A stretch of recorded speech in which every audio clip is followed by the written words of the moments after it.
Halo Sobat Anime, gas lagi dah Feng Hao. Langsung aja kita gaskut.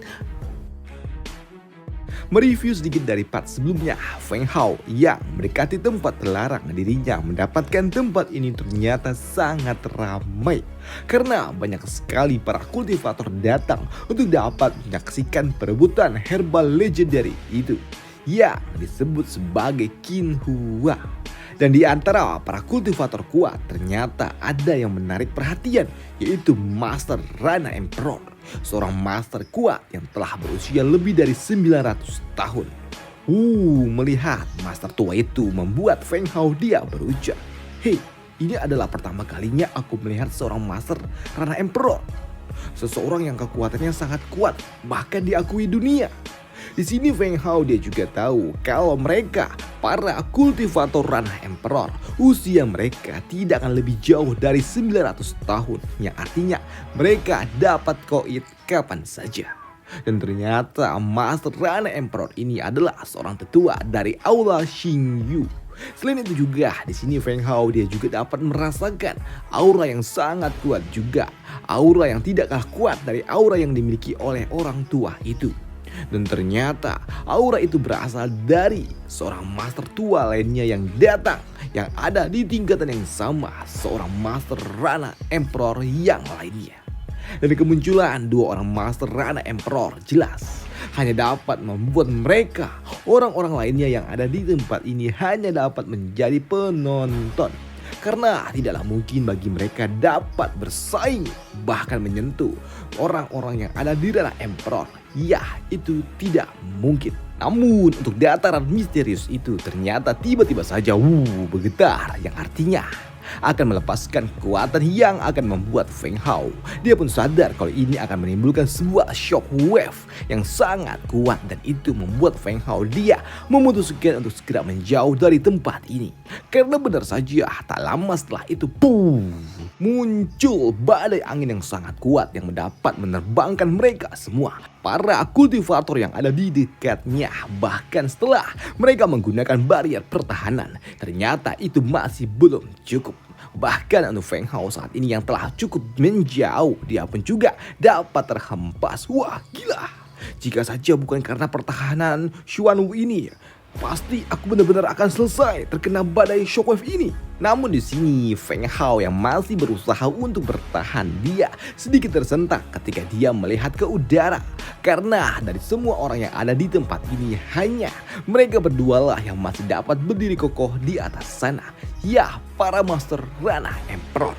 Bahkan saat ini ternyata area tanah terlarang juga telah bergerak.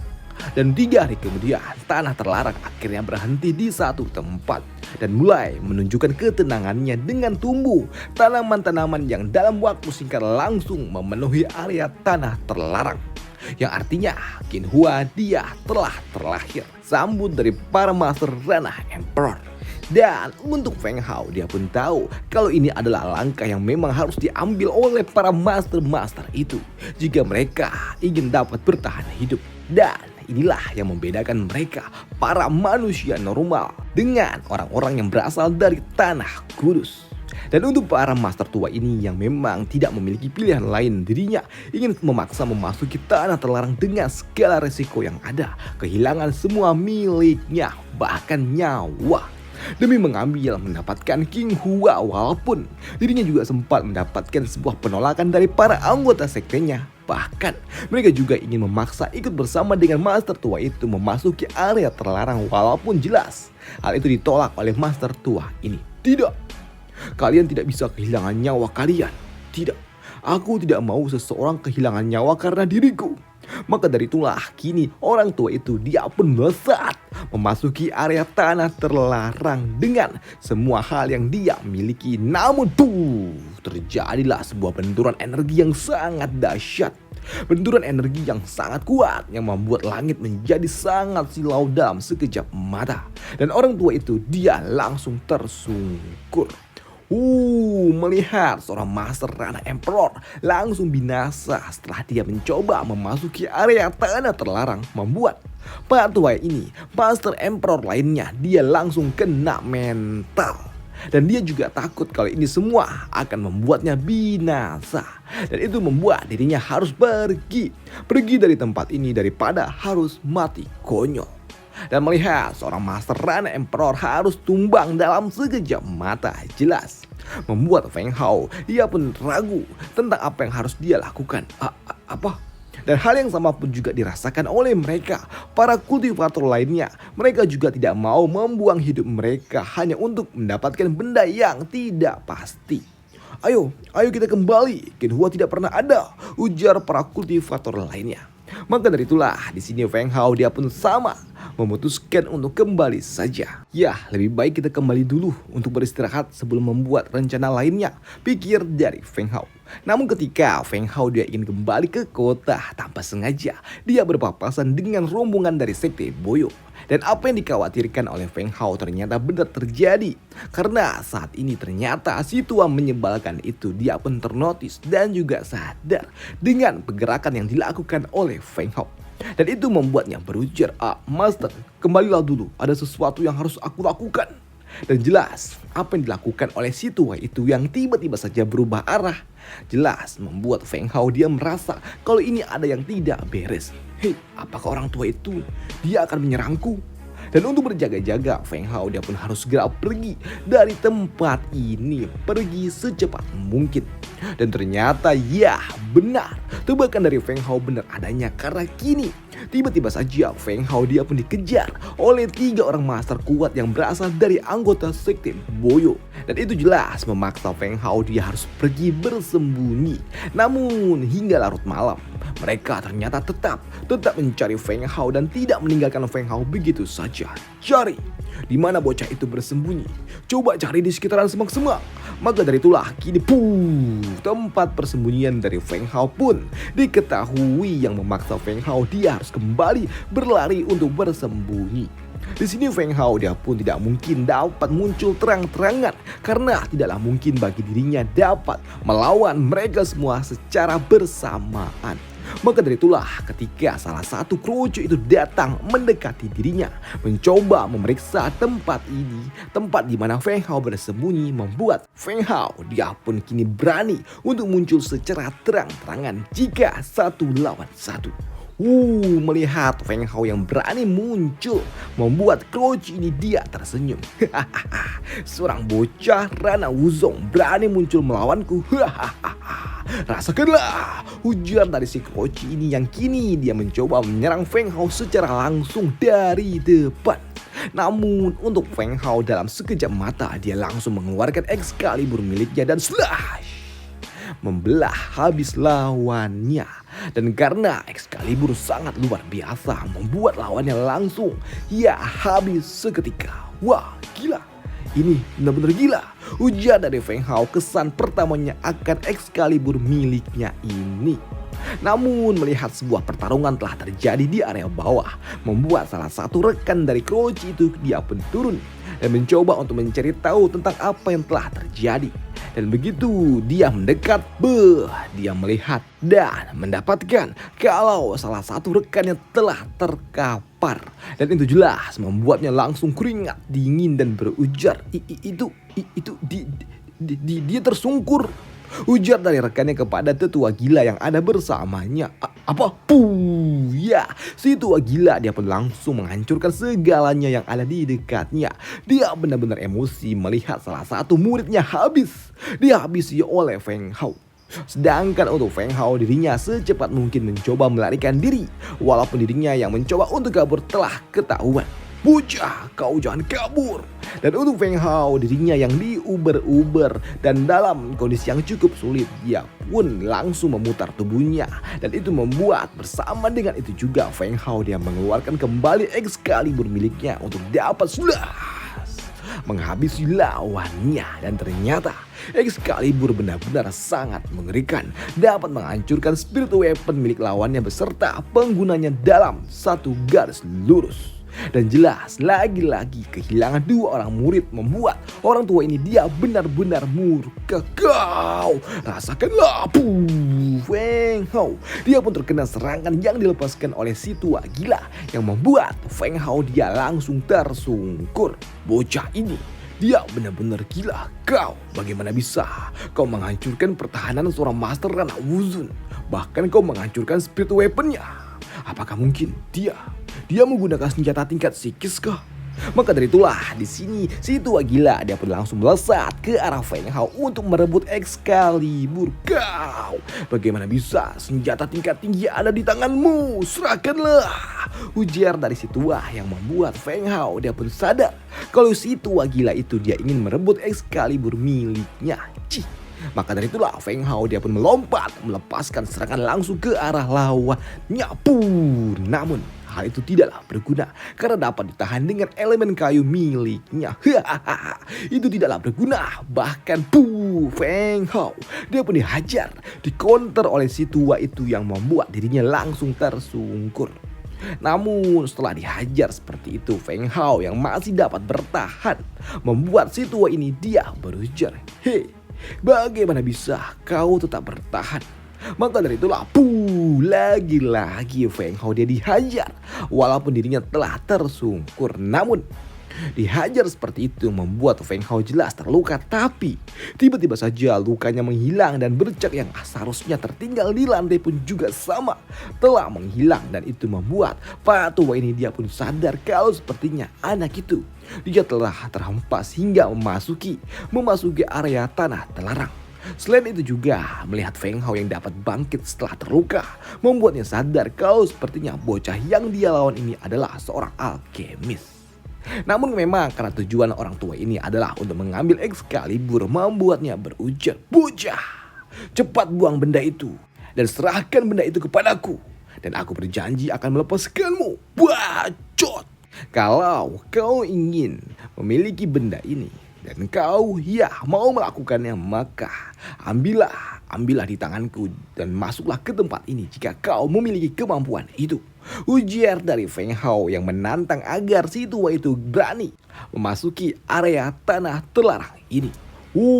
Ditantang seperti itu sempat membuat si tua ini kesal dan mencoba untuk melangkah masuk. Namun begitu langkah pertama dia pijakan, dia merasakan kakinya terasa seperti terbakar karena dia tahu, aku tidak bisa memaksa untuk masuk.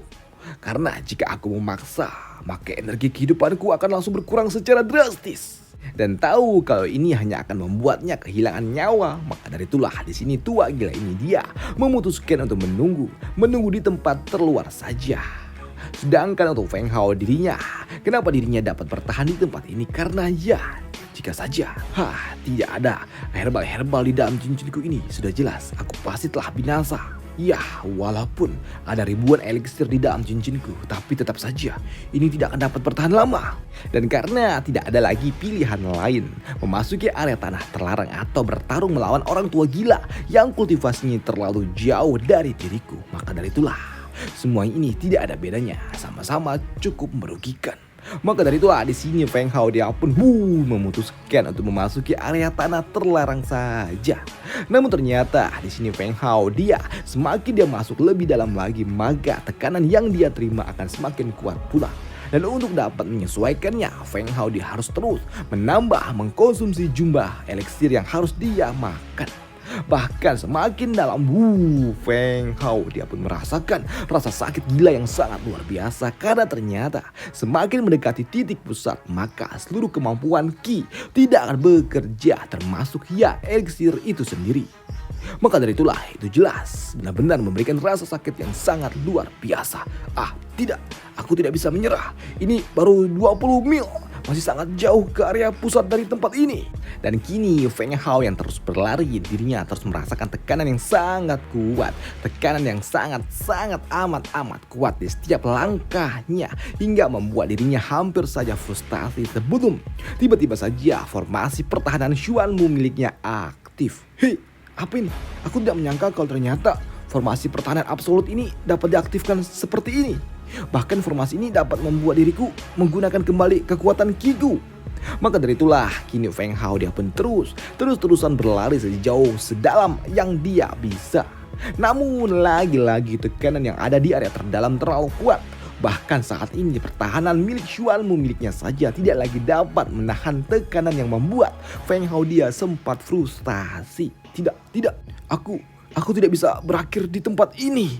Jika aku berakhir di tempat ini, maka kerajaan Shilan dan juga keluarga Feng, mereka benar-benar akan dibinasakan. Tidak, aku tidak akan pernah membiarkan itu terjadi, pikir dari Feng Hao. Namun tiba-tiba saja di sela-sela kondisinya yang sangat tidak baik itu, di sini Lira dia pun muncul kembali, muncul dari dalam bajunya Feng Hao dan seolah-olah dirinya mencoba untuk memberikan sebuah semangat. Namun melihat Lira yang tidak terpengaruh dengan kondisi aneh yang ada di tempat ini membuat Feng Hao dia bingung. Karena menurut buku yang dia baca sebelumnya, bahkan 5 binatang suci aja mereka akan langsung binasa jika mereka memasuki tempat ini. Tapi kenapa dengan makhluk kecil ini dia dapat bertahan bahkan tidak merasakan efek apapun? Dan jelas hal itu membuat Feng Hao dia bertanya, "Hei Lira, bagaimana kau tidak terpengaruh dengan kondisi yang ada di tempat ini?" Tapi yang adalah malah digetok dong palanya Feng Hao. "Hei, apa maksudmu aku bisa bertahan seperti dirimu? Aku dapat melakukannya juga, tidak terpengaruh dengan kondisi yang ada di tempat ini." Ya, hal itu pun dibenarkan oleh Lira dari gesturnya yang kesal dengan Feng Hao yang kurang paham dalam pemahaman. Di sini Lira yang menunjuk ke arah cincin miliknya Feng Hao membuat Feng Hao dia pun bingung. Lah, ada apa Lira? Dan itu juga membuatnya kini mengeluarkan semua isi yang ada di dalam cincin miliknya dan mulai bertanya-tanya benda mana yang dapat membantu dirinya. Di sini Feng Hao dia pun curiga dengan benda ajaib yang sebelumnya tidak dapat dibuka itu. Dan begitu disentuh oleh Feng Hao, ya Feng Hao dia pun merasakan sebuah sensasi aneh di tubuhnya dan tanpa sadarlah dia mengaktifkan sebuah penghalang aneh yang membuat dirinya langsung turun. Dan beberapa saat kemudian Feng Hao lah dia pun juga terbangun dan dia merasakan kalau tidak terasa apa-apa lagi. Dan seketika tekanan yang ada di dekatnya langsung menghilang begitu saja. Lah, apa itu cuy? Apakah ada sesuatu di dalam kotak kecil ini? Apakah benda ini ada sebuah rahasia besar di dalamnya? Ya, di sini Feng Hao pun bingung bagaimana bisa ini semua dapat terjadi. Tapi dia tahu satu hal yang pasti, kalau ini semua pasti adalah sebuah misteri yang berasal dari kotak kecil aneh ini. Namun karena tidak ada lagi merasakan tekanan aneh yang ada di tempat ini, Feng Hao dia pun melesat kembali masuki tempat ini lebih jauh lagi. Terus masuk lebih dalam lagi hingga membuat Feng Hao dia pun dapat mencium aroma manis yang terpancarkan dari sebuah tempat yang saat ini terdapat 2 pohon aneh serta air terjun di dekatnya. Dan itu juga membuat Feng Hao dia tanpa pikir panjang langsung mencoba memanjat tempat itu dan melihat benda ajaib apa yang ada di atas sana. Namun begitu Feng Hao dia pun tiba di atas tempat itulah pijakannya malah runtuh dan malah jatuh dan pingsan. Waduh, kok jadi begini? Namun di sini Feng Hao yang pingsan, dirinya tidak tahu apa-apa karena kini yang ada di hadapannya hanyalah tempat biru yang tidak pernah dia kunjungi. Tapi anehnya tiba-tiba saja muncul sosok sepasang mata besar di hadapannya dan berujar, "Master, tolong selamatkan aku." Apa? Siapa kau? Kenapa aku harus menyelamatkanmu? Dan bagaimana caranya aku bisa menyelamatkanmu? Namun sebelum sosok aneh itu berbicara kembalilah Feng Hao dia pun kembali sadar dari pingsannya dan mendapatkan sebuah benda aneh di dalam mulutnya. Tapi uniknya lah, kenapa tubuhku langsung fit seperti ini? Aku merasa tubuhku jauh lebih baik daripada sebelumnya. Ada apa ini? Namun di sini Feng Hao yang merasakan sesuatu di mulutnya membuatnya bertanya, "Lira, apakah kau yang melakukannya?" Tanya dari Feng Hao dan hal itu pun dibenarkan oleh Lira. Dan itu jelas membuat Feng Hao bingung dengan benda apa yang dicocolkan oleh Lira ke dalam mulutnya. Dan yang dapat membuat dirinya menjadi fit dalam sekejap mata. Bahkan saat ini Lira dia pun juga membawa sebuah kelopak bunga yang memang selama ini dicari oleh Feng Hao. Kelopak bunga yang dapat membangkitkan dia master kecil yang selama ini dia harus hibernasi. Master, apakah kau bisa bangun sekarang Master? Ucap dari Feng Hao sembari memberikan bunga itu. Dan dalam beberapa menit saja master kecil dia ternyata dapat kembali bangkit dalam bentuk yang kecil kayak gini. Wah tuh. Dan selesailah cerita kita di sini dulu dan sampai jumpa di part selanjutnya. Bye, thank you.